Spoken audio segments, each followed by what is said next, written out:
Central empowered committee ఇచ్చిన మాట ఏంటంటే, చెప్పిన రిపోర్ట్ ఏంటంటే, in view of the seriousness of the violations and potential financial impropriety, ఇక్కడ జరిగిన ఆర్థికపరమైన అవకతవకలు, ఇక్కడ జరిగిన ఉద్దేశపూర్వకమైన ఒక అరాచకత్వం ఏదైతే ఉందో దాన్ని దృష్టిలో పెట్టుకొని ఖచ్చితంగా మరి ఒక ఇండిపెండెంట్ ఇన్వెస్టిగేషన్ ఒక స్పెషలైజ్డ్ ఏజెన్సీ ద్వారా ఆర్డర్ చేయండి. ఇది నా మాట కాదు, సెంట్రల్ ఎంపవర్డ్ కమిటీ వారు ఇచ్చిన రిపోర్ట్.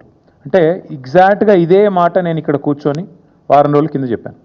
ఈ 10,000 కోట్ల కుంభకోణాన్ని బయటికి రావాలి అంటే, ఈ రాష్ట్ర ప్రభుత్వం చేసిన తప్పు బయటికి రావాలి అంటే RBI, serious fraud investigation office SFIO, CVC, CBI జోక్యం చేసుకోవాలి అని చెప్పి నేను ఇప్పటికే కోరినాను. వాళ్ళ మా వాదనను సమర్థిస్తూ, మా వాదన కరెక్టే అని చెప్తూ ధృవీకరిస్తూ మరి ఇవాళ సెంట్రల్ ఎంపవర్డ్ కమిటీ ఇచ్చిన రిపోర్ట్ కూడా సుప్రీంకోర్టు చేతిలో ఉంది. కేంద్ర ప్రభుత్వం కూడా ఇప్పటికే పరిగణలోకి తీసుకుంటుందని మేము అనుకుంటా ఉన్నాం.